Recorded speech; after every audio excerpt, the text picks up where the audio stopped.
be screwed. Feel my own adrenaline, yeah, I do just what I do, and I hope you let me in, yeah.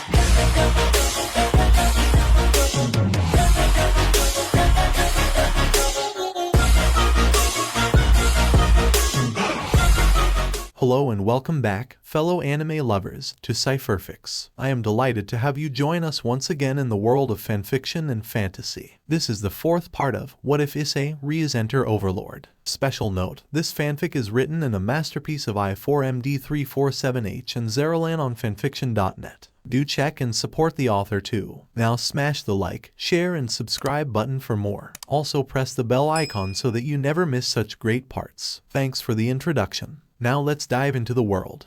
Stray devils were rare, but inevitable occurrences. There were many reasons why a reborn devil would betray their MSTR.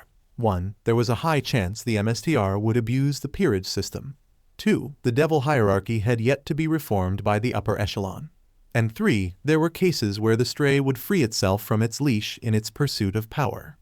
One of them resided in an abandoned house, one of the many victims of land sharks in Japan despite its spacious interior and appealing exterior. The interior was Baroque, its roof rounded into a hemisphere and the interior still bearing furniture left behind from the previous owner. The female stray, Visor, dropped from the ceiling and landed on her quadrupedal legs. The room shook from her weight as she looked out the window, peering at the moonlit night through the glass, ready to hunt for more fresh meat to sate her hunger and increase her power. However, to her surprise, the door leading inside the room opened, followed by the sound of soft steps casually strolling into the room under her notice. That should be impossible. Toot sweet, Visor threw her head behind her, seeing a young boy with somewhat attractive features, his hair brown and amber eyes staring at her. When her eyes met his, she flinched. There was a piercing cold she could not describe. A dark void ready to consume anything that dared to reach in. Not only that, she could not smell his scent, which was impossible unless he was either inhuman or a skilled mage. She composed herself, turning her bulky body to face towards the intruding man. My, to think that a morsel would come to me at the right time. She calmed herself. Whoever he was, she was assured. He looked like someone she could crush him and feast to her leisure. Oh, she salivated upon imagining the taste of his delicate flesh and bones. May I ask, why are you here? Judging by your calm gaze, you came here for me.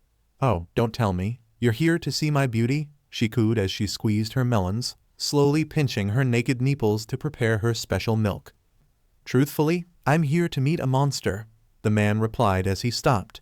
He narrowed his eyes and she could feel his focus was glued to her twin treasures. He must have fallen to the temptations of her glorious melons. But why is your upper half naked? Have you lost your modesty? Momonga asked, flinching from disgust once his eyes lowered to her bestial half. The idiot trio managed to make themselves useful when they managed to detect a stray devil in the vicinity. Still, Momonga didn't expect his first encounter with a monsterized devil would be this unique. However, his disgust deepened when the centaur chimera started to fondle her melons in front of him, moaning like a harlot as Momonga squinted his eyes. Are those magic circles pivoting around nipples? What was she doing? Was she? Wait, are you trying to? Before he could finish, something fired from her teats, yellow and flying at the speed of bullets. Whoa! Momonga ducked on instinct, letting the projectiles fly overhead and striking the wall behind him. The sound of sizzling bubbles crackled behind him, pulling his attention away as he stole a glance at the aftermath. The wall was melting. Why was it melting? Especially by something that was from a woman's most sacred parts. What the hell? Momonga asked before turning back to the woman. My, you're fast for a young man. Ah, would you spare your strength for a appealing lady? She spoke in a voice that highly contradicted her true nature. There's something deeply wrong with you, woman. No, woman is too good for you. I don't know what you are, but I prefer to purge you from my memories, Momonga shivered. And preferably the world itself. This gal would give men nightmares and make them swear off the opposite sex under the right conditions. Not even his emotion suppression could defeat this overwhelming aversion. It was something he never thought he would feel even during his time in Yggdrasil. Not even some of the most frightening undead or demon could evoke such revulsion. Oh, dear. She took a step forward before her face twisted into a maniacal mask of rage and insanity as her centaur limbs expanded with muscle before she pounced at the half-traumatized magic caster. "I'm gonna tear out your PP for such gall, you little SHT. I, Visor, am the one and only beauty there." Acid Javelin. While his aim was a bit off due to the target thrashing around in her frenzy, the spell still hit her on one of her overgrown arms with a very curious result, rending her to fall while she was still in the air halfway before landing. Her tirade swiftly transitioned into a shrieking episode of agony. His hand was still pointing at the shambling abomination as he watched her flesh starting to sizzle and melt. At the same time, she rolled left and right in agony. Her skin dissolved and liquefied from the second-tier spell before the acid started reaching her bones. Well, this happened. He wasn't precisely sorry for the attack due to her blatant attempt to murder him, but the sheer damage visibly eating away at her body was surprising. Not much remained as the spell ate through her bones and started on the stumps, the separated part falling onto the ground, beginning to convulse in twitches. "So, it now can be considered as a damage over time spell?" he mused aloud. "To have such a powerful reaction to just a second-tier spell, your resistances and defenses must be utterly pathetic." Not a surprise, but more of a disappointment. If I wanted to be honest with myself, for all the form and the presentation, you had very little substance to back it all. Not that I expected much from you, anyway. Momonga knew the effects of acid javelin, but to think it would actually translate into spewing literal acid. Although, wasn't this excessive? The melted soup that was the thing holding her massive limb to her torso was bubbling on the floor. It was very graphic in the eyes. He originally came here to capture it and interrogate it for information on how Devil Society functions, inserting a few questions regarding Deodora Asteroth, but he would not take this thing. Its existence was a direct insult to all appealing maidens on this green earth. He would not let that thing breed and multiply. Besides, he was going to kill it regardless, wanting to test a theory of his after his murder of Deodora. However, he could at least attempt to claim the prize resting within the thing's revolting flesh. Anyways, let's get this over with. He walked towards the screaming bag of meat as he silently fired 5 more acid javelin at its limbs left and right, making sure to remove its fangs and claws. Judging by her reaction, including the tears and snot flowing from its eyes and nose, this thing would live. He refused to refer to that thing as a she from now on. It had long forsaken its identity as a female the moment it became this thing. Wait, please, spare my life. Quiet. Momonga stopped by her head as he grabbed her throat, squeezing her windpipe and choking the life out of her. You forfeited your right to live as a proper being the moment you chose this path. Finally, she was silent as he lifted her. He ignored her struggles or her flailing arms, bashing his head. It barely tickled, anyways. Energy drain. Momonga started draining her of her levels, or should he call it life force? In any case, it no longer mattered as he felt her hits weakening with each second. He deprived her vitality dry, feeding on her meager life force for levels he might or might not gain. After the end result, which was her inevitable death, Momonga felt something else entering him along with a strong object touching his palm. Momonga looked at the thing lying in the palm of his hand after the thing died under his energy drain. He could tell with confidence that she was dead from his life essence spell. Dropping the corpse, Momonga looked at the thing in his hand. It was a red chess piece, a knight. Really? He was both confused and relieved. The first because he didn't believe his spell capable of extracting an evil piece, and the latter since it spared him from the hideous ordeal of digging into her repulsive carcass. Well, more food for thought. Momonga nodded as he looked down at his work, frowning upon seeing the twisted face of the corpse. The tears were still dribbling, and the snot was flowing out like water from a broken dam, while the eyes were bloodshot with terror. Why the thing decided to become this abomination he did not know. What was more, Momonga did not feel any more increase in his levels after consuming hers, either because he could increase the same racial level twice or his target's level was too low. Yes, his energy drain spell could now steal levels of his victims' actual levels and add them to his own. However, it was limited to racial levels, not job levels or something like that. When he discovered this, he found out where his dragon levels originated. He devoured the dragon that once lived inside the gauntlet and the soul of the boy himself. As for the latter of the two, Momonga was not sure since the boy was dead the moment he entered. So there was a slim chance that Issei's soul passed away peacefully into the heavens above. However, something had happened after he drained Deodora of levels. "Must I really call upon them?" Momonga groused. Ridding the room of evidence was a hassle even for him, and using his wish spell was overkill in this scenario. He really did not want to deal with his undead servants since, after consuming Deodora's levels, which lead to him becoming part devil himself, one of the skills of the devil race had changed his summons.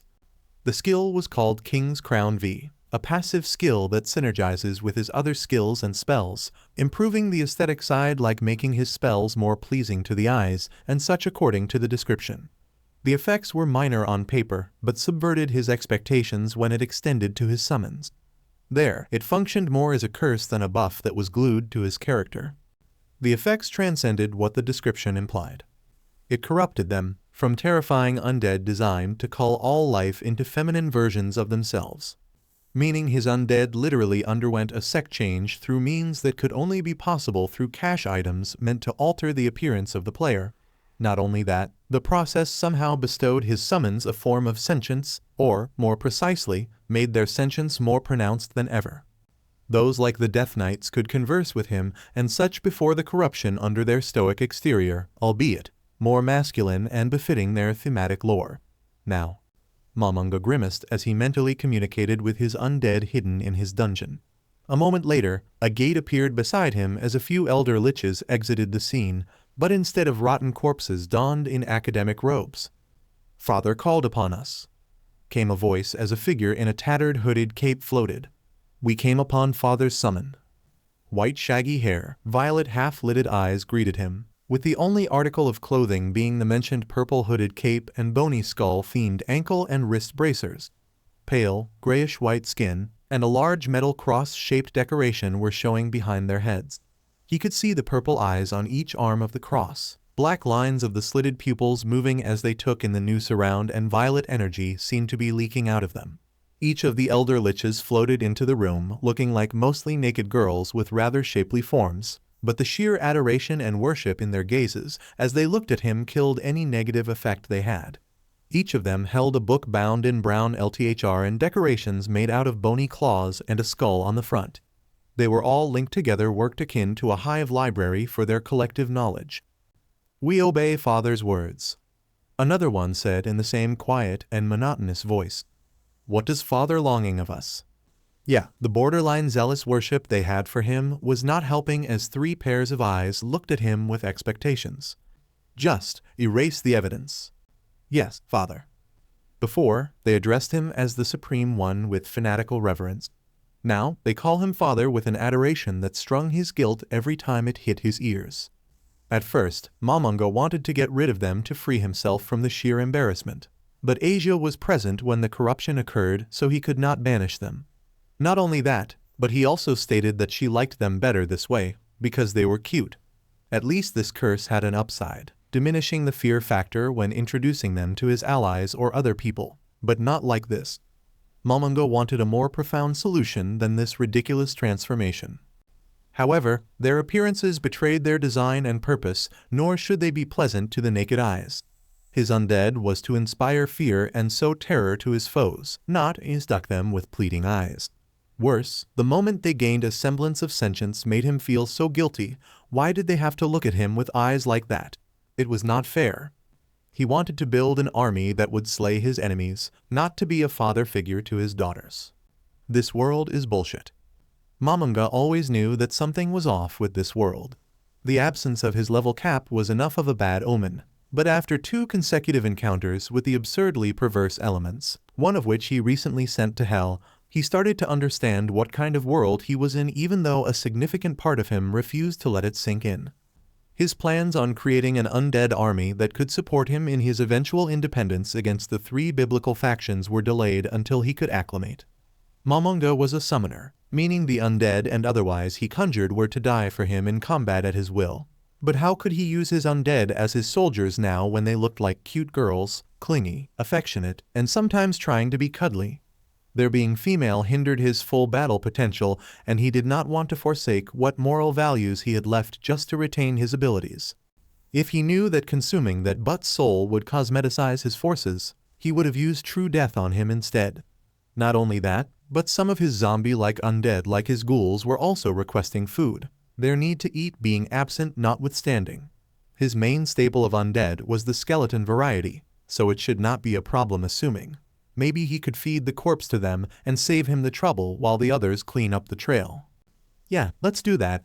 Looking at the elder liches performing work, firing acid javelins at the body, Momonga watched as the large carcass slowly melted away into liquid biomass.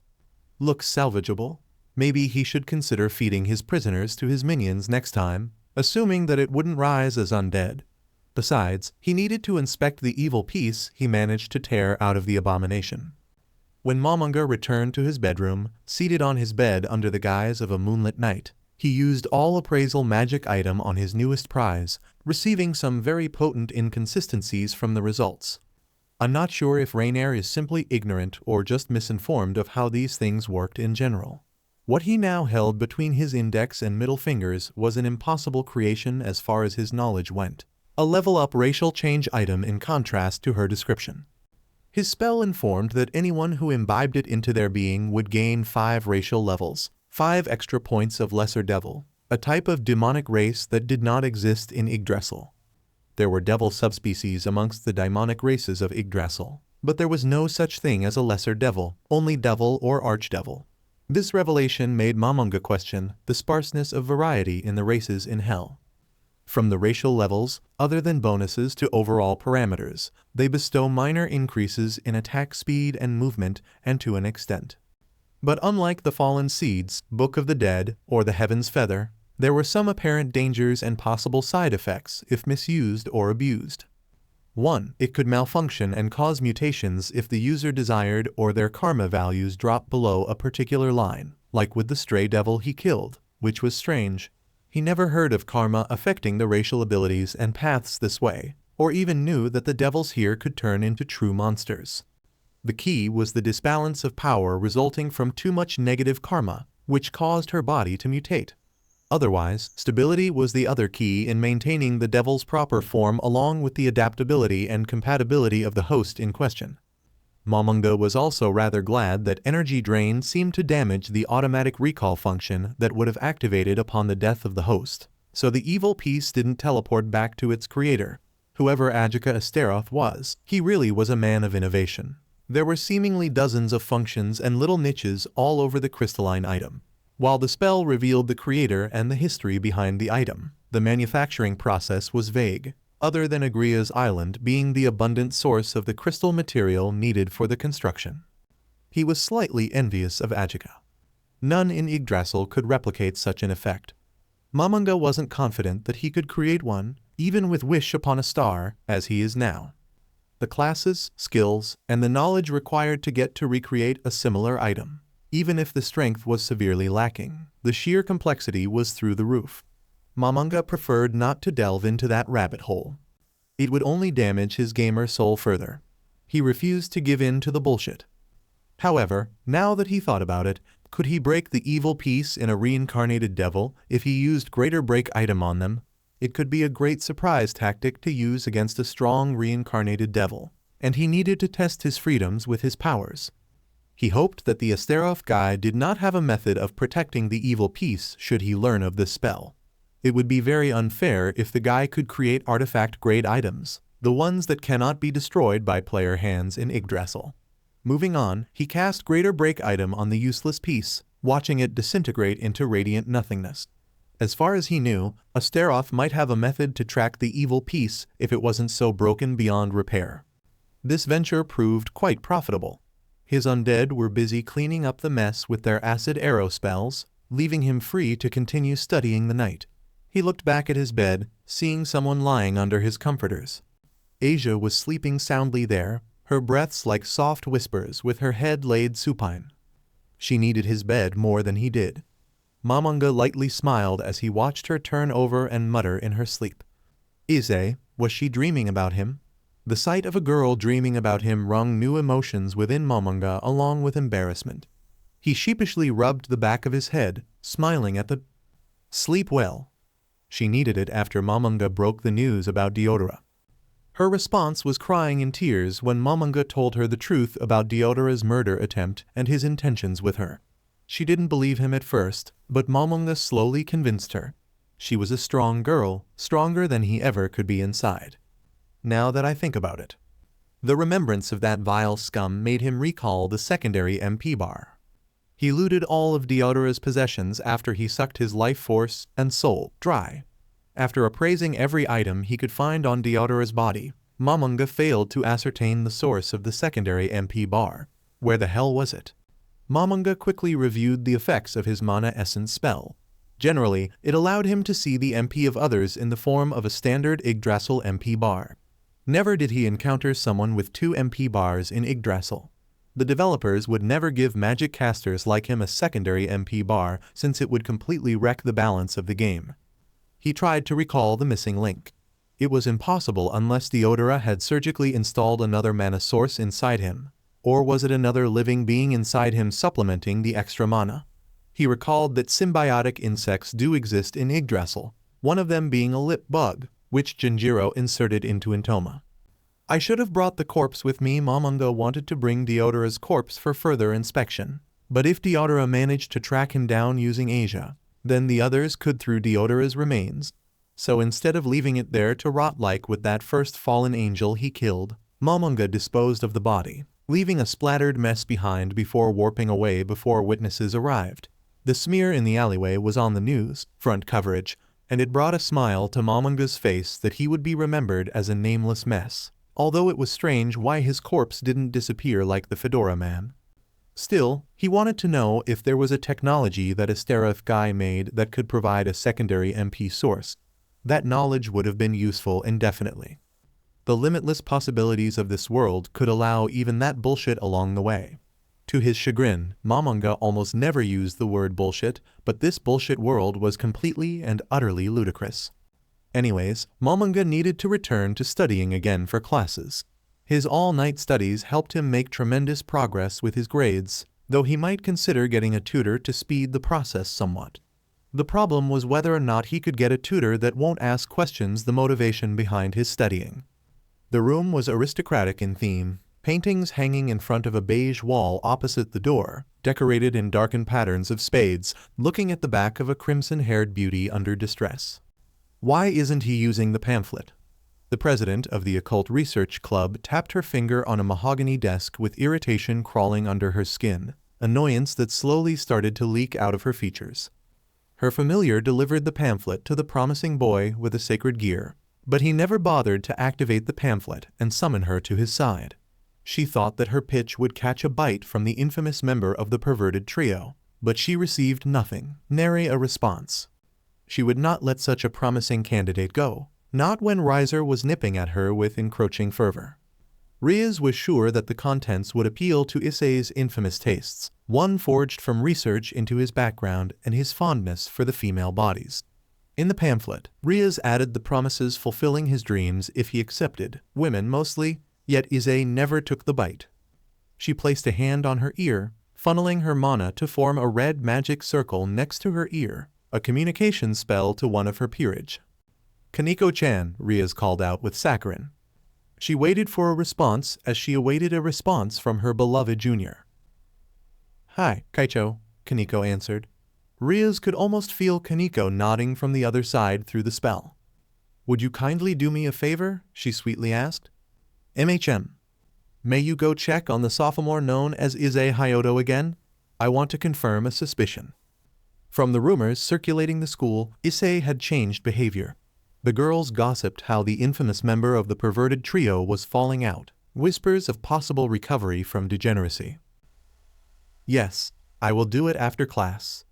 "Thank you, Kaneko-chan," Rias adored sweetly. Kaneko was a very good child. Moving on from Issei, Rias should prepare herself for an investigation. The stray devil, Visor, that hid within Kuo had disappeared, went silent. The rogue knight that abandoned her MSTR was not heard from, vanishing without a trace and sans reason. It was strange, now that she thought about it. She and her peerage undergone a mission to destroy her, But to their surprise, she was nowhere to be seen. There was no trail she left behind, and Rias was sure Visor couldn't cover her tracks in a few days. What could have happened to her? She couldn't disappear from the face of Earth without them noticing. The school was large, bearing an enormity reserved for the social elites, something that Momonga only see in historical pages on the internet. Momonga had to wonder what kind of founder would fund such a lavish school as he circled the buildings, absorbing the sight of the Western architecture during his stroll. The buildings piled stone compiled upon stone, rows of windows reflecting the glare of the afternoon sun drawn in lines, with the entrances dotted below in the front and back sides. After investing enough results in affording a break from his studies, Momonga could finally intake the beauty of the school with his own eyes. According to the information he scrounged from the library, and asking around, this large building was the high school division of the academy, adjacent to the lower grades from junior high to kindergarten and the college-level building. This school was once an all-girls school, a private one at that, which explained why the gender ration tipped in favor of the females. He explored the interior first, learning which classroom was which, before moving to the outside, taking in the aristocratic scenery. Momonga wondered if the founder was from the West or a fan of Western culture. "Oh, it's Issei-kun."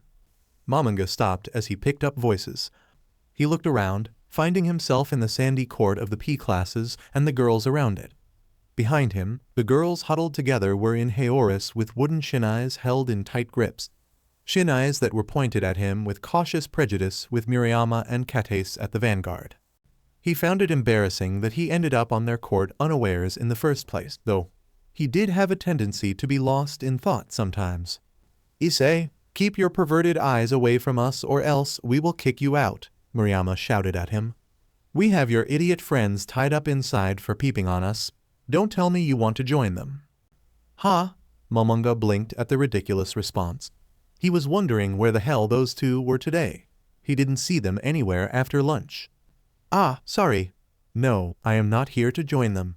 I stumbled here since I was lost in thought." Momonga awkwardly denied the girls of the notion. "If you want them back, dream on. We will never let them go after breaking into our locker room to steal our panties," Miriama chastised. Really? Again? No matter how many times he heard about it, he still couldn't adapt to the duo's antics. Breaking into the girls' locker room to peek at their bodies was beyond unreasonable, insane if repeated more than once. No, keep them. Although I don't think it's a good idea to keep them there. They might get off on the violence, Momonga warned. The girls blinked upon hearing his denial and warning. "Huh?" Miriama sounded as if she couldn't believe his ears. "Issei, are you okay?" Kates asked as if she was concerned with his mental health. Yes, I am." He was sound in mind, minus the part where his entire undead army got corrupted into FTSH versions of themselves. "Of course I am." "No way, is Issei cured?" one of the girls behind the kendo duo muttered as if it was a miracle. For Issei being relieved of his perverted desires as a miracle only made Momonga even more depressed than he was in that person's body. The girls pulled back and huddled up together, whispering amongst themselves. Yet with Momonga's enhanced hearing, he could hear their private mutters distinctly like he was with them. Is it true? Is it really happening? One of the perverted trio is actually becoming decent. What should we do? We have one less pervert to deal with. I say we test him to make sure, and then what? Should we celebrate? Momonga looked at them blandly as if he was seeing Albert and Perosino muttering their plans to prank him like in the good old days back in Yggdrasil. He stared at them as they continued gossiping amongst themselves like the schoolgirls they were until they finished. All eyes turned to him. He wondered if they were using him to entertain themselves, if they were bored given how enthusiastic they were. Issei tilde. With a cute tone and gait, Kates walked up to Momonga, sparkles seemingly twinkling from her eyes as she blinked to entice him. She blushed noticeably, looking away for a moment as she slowly tugged at her haori, pulling the flaps of her cloth and partially revealed some of her naked skin. What do you think?" she asked with embarrassment. "Stop trying to sell yourself. It's not worth it to make fun of me," Momonga dryly suggested. "Eh?" Kates looked at him as she scanned him from head to toe, looking for any signs of the old Issei emerging. Instead, she saw a boy that was highly unamused with her attempt to test him for a reaction. What? Impossible, Kate shouted, stepping away from the new creature that was Issei Hyodo. There's no way that Issei Hyodo would not be fazed by a girl. The girls behind Kate started to mutter to each other in a discussion of how Issei should be handled. Momonga felt like leaving considering they were talking about how they would test him one by one, starting with Murayama as she stood beside Kate and presented herself to Momonga. Issei, would you like to join me in the locker room? No. Momonga blandly rejected, his face a stoic mask hardened by the girl's offensive plan. We will let you in the girls' lockers room from now on. I don't want to. Momonga decided now it was a good time to leave as he turned around and walked away. But before he could take his third step, Murayama reached out and grabbed his shoulder, pulling him back to his confusion. No, you're not leaving until we see you for what you are, Murayama shouted in his ear. What the hell were they talking about? Was the notion of Issei without his excess perversion that incredulous to break their sanity and character? Murayama, please, let me go, Momonga asked as politely as he could. Issei, I don't have a BR underneath. Issei, I don't have panties. I think that you're quite cute. Do you want to join the kendo club? All you need to do is to give us an embrace. Their attempts to break Issei grew so absurd that Momonga wanted to get the heck out of here. They were good girls, each pretty and brimming with promising futures ahead of them. However, their current behavior was too bizarre for Momonga to swallow at this point, so the best option was to leave before the situation explodes out of hand. Momonga tried to walk away again, only for Murayama and Kate to hold him in place by the shirt. He pulled forward again, only for the girls to pull him back with twofold the force he exerted. Murayama, Kate, let me go, Momonga was begging at this point. This was no different than holding him hostage against his will. Not until you show your true colors, Murayama demanded. I'm not a pervert, Momonga shouted. Yes, you are, and you can't fool us.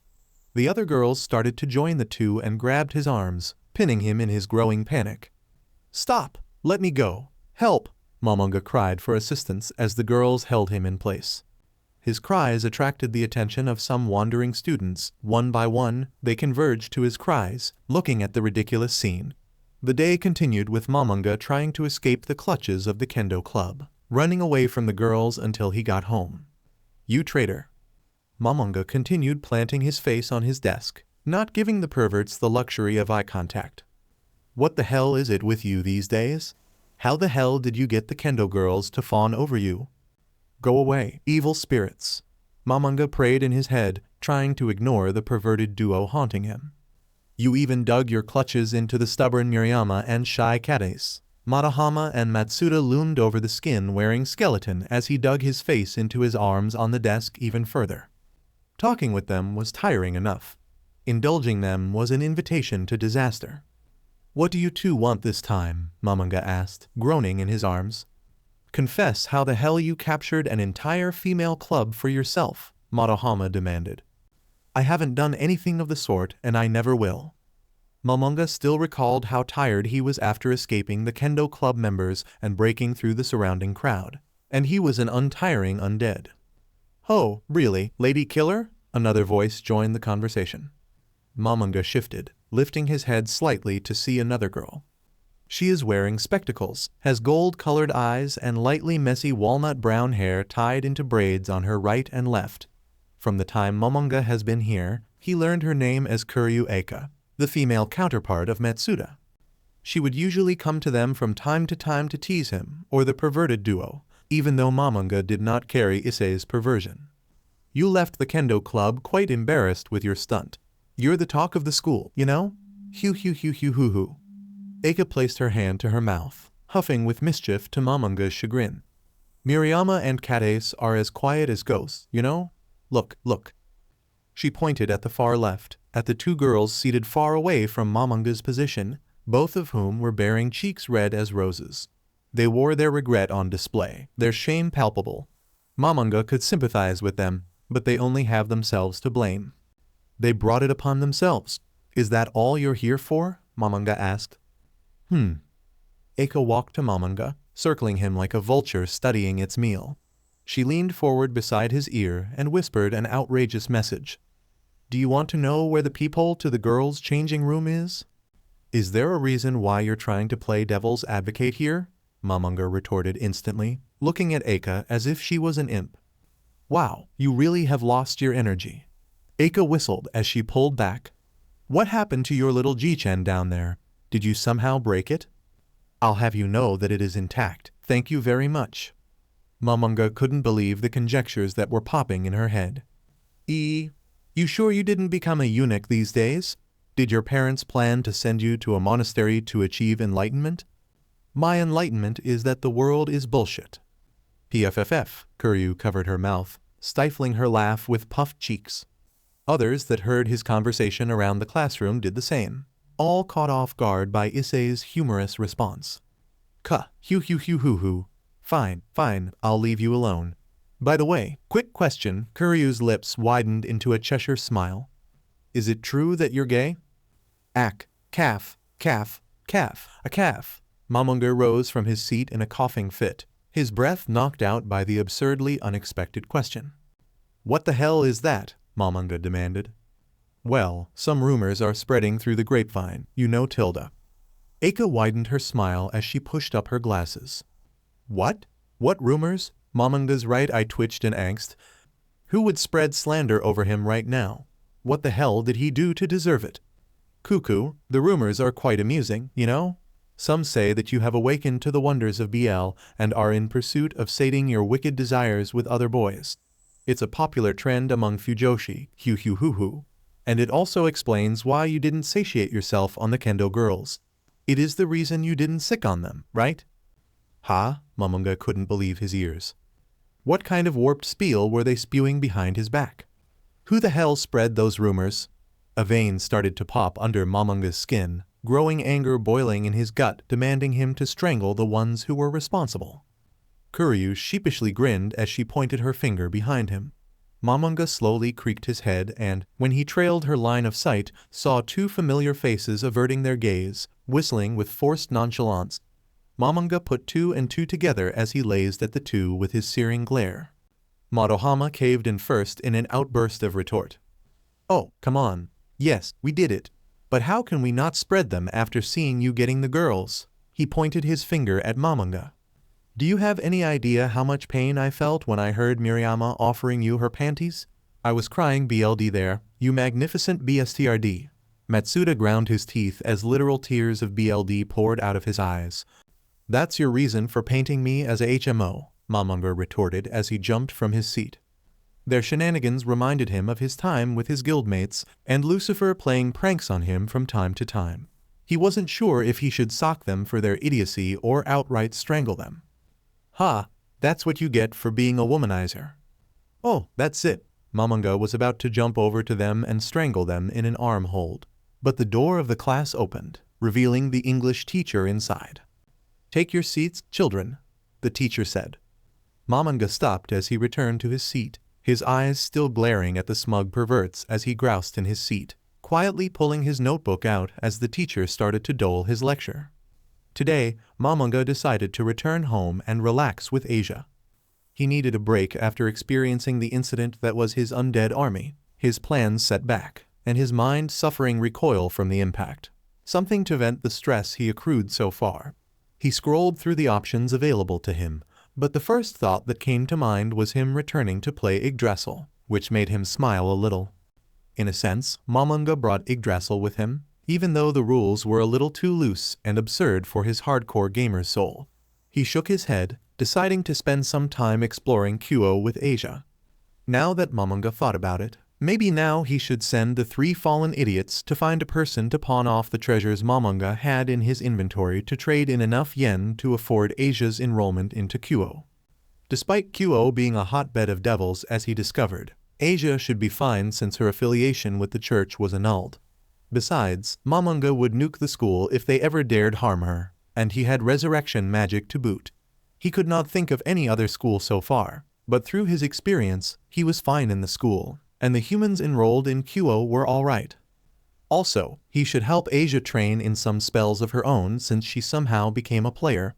How or why she became a player, Momonga did not know, But he had a suspicion it had something to do with the party invitation system at the very least. After packing up his stuff from his locker, Momonga had his mind swirl with wandering thoughts about his current life. Around a month had passed since he lived wearing the face of Issei Hyodo. In this interim, Momonga studied and trained to battle both everyday life and the supernatural. Enemies stalked this town in the shadows, unknown dangers threatening to emerge, and questions that continued to accumulate with each discovery he made on this world. A few of the students in this school he discovered were not human when he used mana essence and life essence.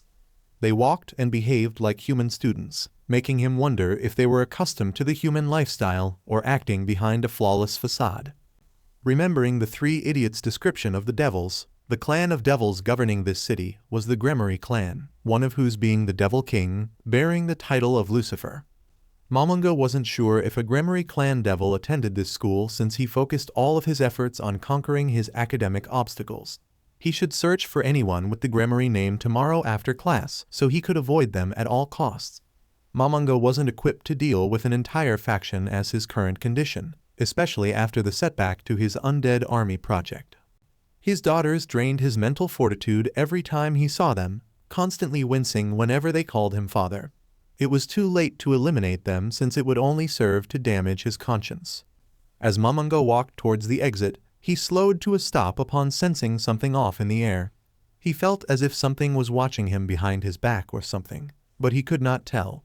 He darted his gaze left and right, unsure where to look. Was it my imagination? Momonga scratched his head for a moment. He was more sensitive to his surroundings after obtaining the dragon levels.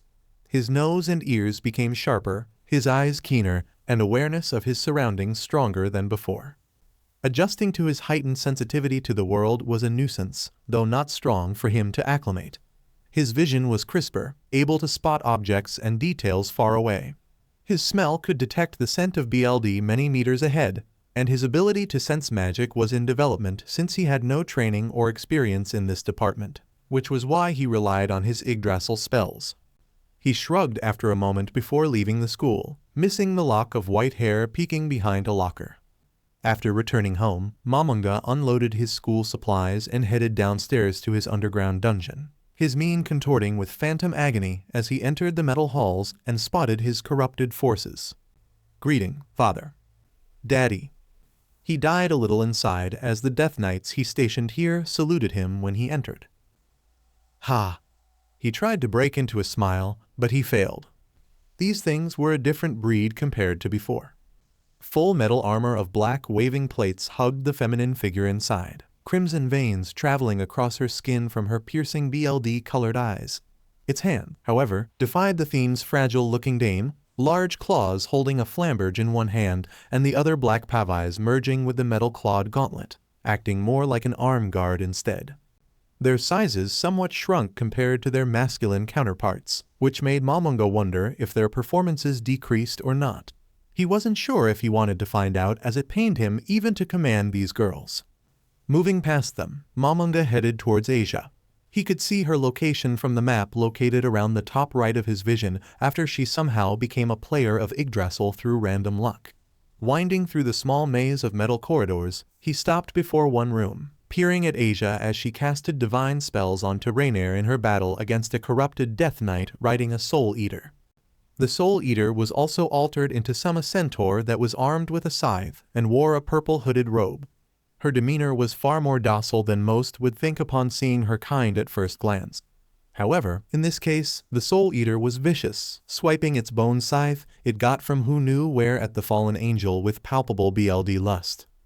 "By God's name, why won't it die?" he heard Rainier curse as she, Midelt, and Calawarner threw spears of light at the female Death Knight, only for her to knock the spears aside with her flamberge before the Soul Eater charged at them. The Soul Eater gave out a snarl as her hooves banged the metal floor in her sprint, leaping up and SWNGNG her scythe in an attempt to cut off a chunk out of Midelt. Lesser dexterity. Asia cast a buff on the fallen. A rush of holy energy surged within the Lolita, prompting her to dodge the deadly weapon that almost made her a whole fourth less of a fallen that she was. But she could not evade the second swing of the blade as it nipped her leg, biting BLD from her wound. "Og!" Midelt yelped as she fluttered away, backing to Asia as the rider and steed landed. "D a minute, girl, heal me," she demanded as she fluttered towards Asia, presenting her cut leg to her. All right." Asia nodded as she cast Cure Wounds, using her spell instead of Twilight Healing. Mitelt stopped hissing upon feeling the wound closing, her complexion transitioning from one of irritation to one of confusion. "Huh, it's warm," Mitelt said as she stared at Asia, the radiance slowly entrancing the small fallen. "It feels just like home." The two other fallen looked at the light, their expressions softening upon sensing the divine magic, as if they felt a resonance with their kindred element despite it being from another universe. Calawarner and Rainier landed beside Mitelt to get a closer look at the magic working on the wound, inspecting it up close faster than normal with enchanted curiosity. The two stared at the light with a strange longing in their eyes. "I can feel the All-Father's light," Rainier uttered. "It's like I'm feeling the light of heaven from the shine," Calawarner added. Today was Asia's first involvement in his training regimen. Her ability to cast divine magic was strong already, probably from her experience with Twilight Healing. The idiot trio was fawning over a low-tier healing spell for some reason, though. The Death Knight and Soul Eater duo clopped towards Momonga, and both curtly bowed before him out of reverence. "Greeting, Father." The word father made him feel like an old man every time it reached his ear. "Father." "Stop calling me father. I beg you," Momonga mentally pleaded. "Ah, Issei, welcome back," Asia called out upon seeing him, flashing her usual smile. Momonga waved back at her with a smile of his own, before it fell flat upon seeing the three idiots. The three idiots flinched from receiving his apathy, all of them smiling awkwardly not to ours his anger. Despite all this time, Momonga's opinion of them was still at an all-time low, even though his tolerance was steadily growing. "I'm here to check up on you. How was your first taste of combat experience?" Momonga asked. He looked at Asia, remembering her decision to choose the support role. Momonga considered raising her as a cleric, but after witnessing her evident reluctance to combat others directly, he changed his mind. Asia's purity made her more suitable as a healer than a vanguard anyways. Therefore, Momonga assigned her as a defender and support magic caster instead. That and Momonga could not bear to pressure such a pure girl into following his first design. It's scary, but I think I can manage," Asia replied. His second design for her was a summoner support class, a divine variant of his build, only that she could heal others and herself while conjuring angels to compensate for her lack of personal fighting power. Although, there were a few questions this new system aroused. For example, why was there even a human racial class in the first place? That was something Momonga could never understand. Humans had no racial levels, only job levels, and for a good reason, if they follow the lore of humanity. Not only that, but she also had a saint racial class. Why was that a racial level? That should be a job class. It just made no sense. If being a saint was genetic, then what's the point of freedom of choice? The hopes and dreams of those trying to reach the boundary reserved for the most talented. Although, Momonga could not deny that Asia's purity was more than just a trait born from effort. Maybe genetics did play a role in becoming a saint. He doubted that he could find another girl just as pure as Asia anywhere else in this world, anyways. He wondered how she would grow up as an adult. Would she find love in someone? Momonga would indefinitely support her choice if the person held no ill will and was capable of supporting her. If it were just another punk, Momonga would screw with his memories and drain his soul dry, depending on the vileness of his heart. Returning to the subject, Momonga could remark that the skills and spells she acquired were identical to the ones from Yggdrasil, those from the priest class at least. The only difference here was that one could gain experience in their job levels from practice alone. That wasn't possible in Yggdrasil. All of the players must burn their free time grinding through hundreds upon hundreds of mobs, with some players mixed in their long kill lists, and that didn't include the weeks of trials and errors to find their dream build or the times they inevitably die by either peakers or other causes. Yggdrasil was, by no means, a game for casuals. All players must either adopt a hardcore mindset or die 100 deaths. Momonga still remembered that time where he and the original 9 members of Nine Ool's Gown, minus Touch Me, killed by the hands of high-level goblins since their divination spells failed to detect the quicksand under their feet. Not only that, there were other abusable loopholes in the system that the developers would neuter with all their hatred. The ability to steal racial levels from others, or should Momonga call it souls. So absorbing souls counted as absorbing the levels of others or converting the souls into levels of the race he drained. While he welcomed the abilities that arrived with the devil races, he detested the additional vulnerabilities against the holy element alongside the gender-bending skill. He frowned much at the additional vulnerabilities, even though his magic ward, Holy, could be sustained for eternity if Momonga chooses. Still, he must assess the damage and cross his fingers that the holy element damage modifiers did not multiply each other. As for the other skills, he wasn't sure how he should intake them. One of which was the power to create spells through imagination. Spellcraft slapped his self-esteem as a magic caster strong. No matter what he did, he just couldn't replicate almost all his tier spells with this skill. Spellcraft, by definition, was to allow the user to conjure any form of spell under the user's imagination alone. Momonga was sure that his creative mind was visual enough to replicate the more advanced spells in his arsenal. Yet he failed to throw out this world's equivalent of a reality slash. He only threw out some kind of magic blade instead. The other ones he could replicate was an imitation of magic arrow and magic missile, and raw magic power condensed into compression. From his failures, he understood that he was missing a step in the formula, although he might have some trouble acquiring a proper tutor in the devil arts since he could not imagine a devil wanting to aid him yet. By the way, MMSTR, may I speak my mind? Midelt raised her hand after Asia finished healing her leg. You may. Momonga allowed the third of the idiot trio her freedom to voice. Would you let us stretch our wings now and then? Midelt asked sheepishly. I mean, let us outside this pretty sect dungeon you have going on. PFFFFT, Momonga nearly hacked his lungs out upon hearing the term. He quickly composed himself as his emotion suppression kicked in as he responded. Okay, firstly, this is not a sect dungeon. Momonga strongly warned Midelt as he glared at her. Secondly, outline your intent on stretching your wings. Are you requesting permission to grant you access to leave your prison freely? The three idiots grouped, looking at him with some form of expectation in their eyes. Why yes. Would you let us out every time? Rainier asked this time. Why would he of all people heed this girl's request? 1. This screamed potential betrayal no matter from which angle he could see. 2. Their loyalties still have yet to be confirmed. The three went out of their way to murder Issei in cold BLD, leaving him heartbroken and bleeding all alone. You are actually asking permission to leave your prison. From where did you get the notion that I would even consider your privileges? You do realize you three are my prisoners, correct? And for a good reason. Momonga asked with great sarcasm as he threw a glance at the brunette responsible for the said deed. Said brunette slowly veered her eyes away from his accusing stare as Midelt burst into the conversation.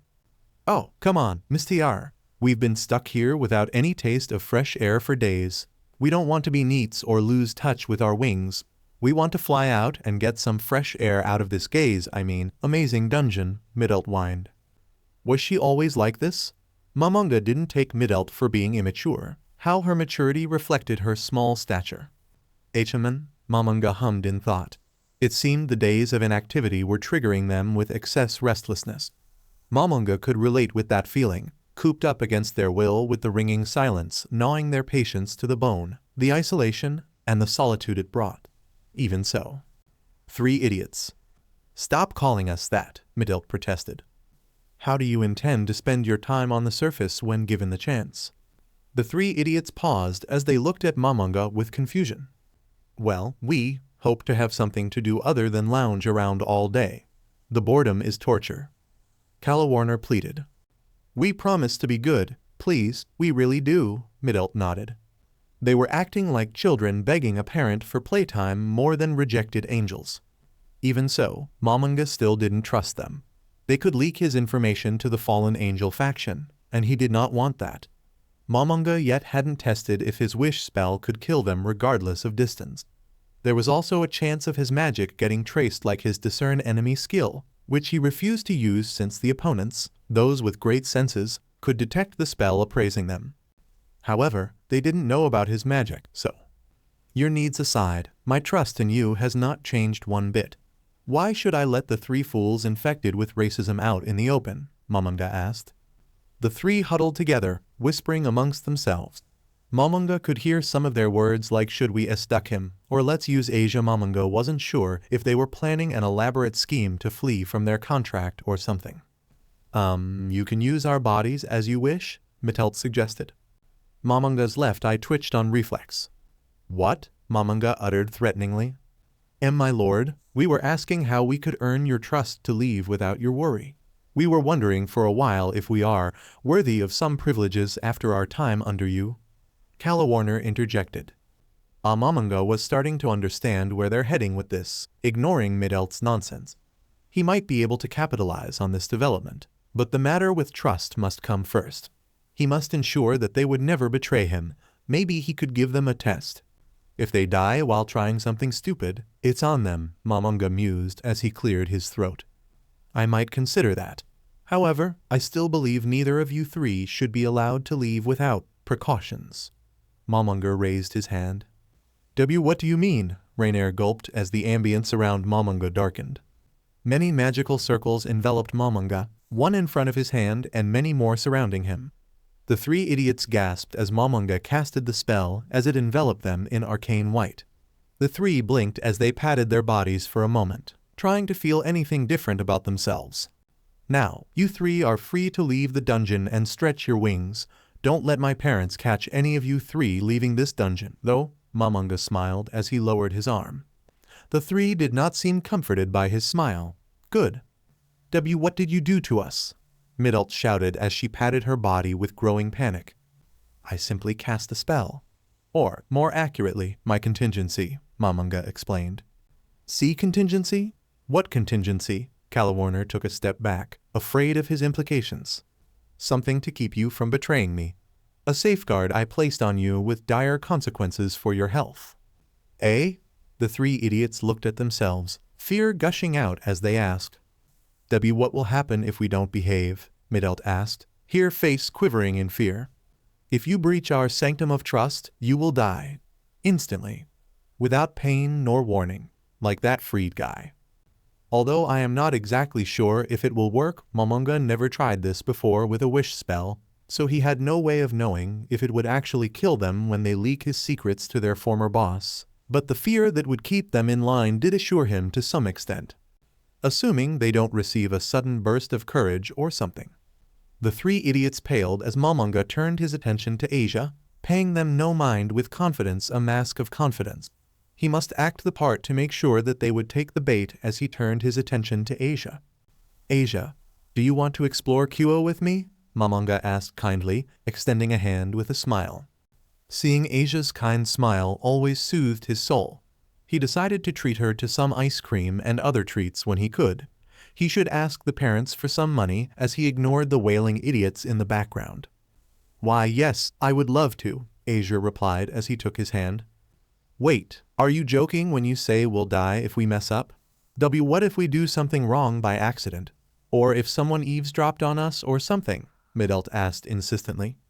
No idea, but if any of you actually died from that, I don't care, Momonga replied in his head as he tuned them out, deciding that his silence was the best motivator. Please tell us, Issei? Mittelt shouted as Momonga left the room with Asia in tow, the latter turning around and giving the three fallen angels an apologetic smile as they left the room. I am at a loss, Sona. My quarry just won't bite the hook I've set out, Sona. In her Victorian office, Rias sat across from her friend, a chessboard on the table between them. Across her was Sona Citri, the youngest heir to the Citri household of the underworld. She was a young, bespectacled woman, her figure slim, and her hair colored black and styled in a short bob cut. Her violet eyes gazed at the chessboard in thought, planning her next move against the Gremory heir. Your problem is that you lack assertiveness, Rias. Instead of baiting him into action, shouldn't you confront your target and offer them the invitation? Sona asked as he moved the knight forward. I believe the indirect approach is more suitable in recruiting humans, especially those unaware of the paranormal. Rias respectfully argued as she moved back her king. My plan is foolproof. From what I learned so far, the one that caught my eye has a very infamous reputation in school as a connoisseur of the female body. How he refused to accept the invitation after stating the rewards escapes me. Sona recalled her pamphlet. She had a lot of comments to say when she saw it. The mere sight was enough to make her wince. The design was painful, the thought into it naive, and there wasn't enough time in the day for Sona to even finish speaking her mind if she spilled it right here and now. I have glimpsed your pamphlet, and I am afraid to say that it is more like a blatant way of painting yourself in shade. The suspicious kind if he has the eyes to see it. Sona gently rebuked as she moved her queen next. Rias did not respond, merely pouting a little at Sona's choice of words as she moved her king. I don't think what I did is incorrect, if that is your insinuation. Sona simply shook her head as she moved her pawn next and took Rias' knight. If that is what you believe, then so be it, although the source of your confidence does elude me somewhat. But you do not understand. The success of this plan was supposed to be guaranteed. Rias didn't budge her stance one bit like a stubborn mountain. Sona wasn't sure whether this side of her was endearing or foolish. Rias had a preference to follow the path she set herself without anyone giving her a sign of direction. Sona understood that while it was naive, it was also one of her strongest charms as the king of her peerage, attracting her to obtain a collage of strong and unique individuals. Sona, I can tell from your face that you believe I am speaking without evidence. Recently, from my investigations, I learned that Issei-san might have undergone a change in behavior. And how does that factor in your miscalculation? Rias, Sona inquired. There was rumors that Issei ran away from the kendo club members, along with rumors that his perversion has dissipated for some reason, despite him being one of the perverted trio. Sona was not sure how to respond to the somewhat downtrodden Rias. One of the infamous perverts losing his lustful longing. Doesn't that mean his parents somehow rehabilitated him? Sona asked. Is it possible for someone to change that swiftly in a short course of time? Rias asked as she moved her bishop. Check. Returning her focus to the game, Sona moved her rook. Checkmate. And she caught Rias in a perfect reversal, catching Rias in her bait and her king piece in an inescapable trap. Rias simply closed her eyes as she took a deep breath, calming herself as she smiled at Sona. Excellent match, Sona. Likewise, Rias. Sona rose from her seat, pushing her glasses up in place. She wondered what was so special about the one that caught Ria's attention. There were many more like him in Kyo Academy, so there must be a sacred gear within this one.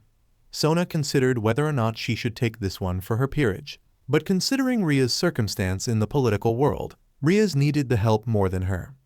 Not only that, but Ria's peerage was also still incomplete, missing another knight and bishop while Riser Phoenix had every piece at his disposal. Suffice to say, from a practical standpoint, Ria's chances of victory were near nil considering Riser's high regeneration power and his experience in the raiding games. One more individual making a difference would be nothing more than a miracle, and Rias did not have that much time left. Do you need any assistance for this one? Sona asked, sighing as she relented to Ria's whims. Rias was nearly hopeless without assistance, no matter her age, she supposed. I would lie if I say that I didn't. Rias smiled as she rose as well. Sona wondered if she could still see Rias like this, free and strong, ready to stand against the world. If not, Rias would live like a bird in a cage for the rest of her life, forever catering to the needs of a noble she did not love. Allow me to investigate your dilemma my way. I will see if I can give you the change you need to obtain another piece for your game. Sona brushed her hair back with a gentle caress. So alright folks, that's all for today. Stay tuned for part 5. Do subscribe, like and share for more such videos. Also check out the story and author I4MD347H and Zaralann on FANFICTIONnet. Press the bell icon to be notified first on release. See you in the next video. Till then, goodbye.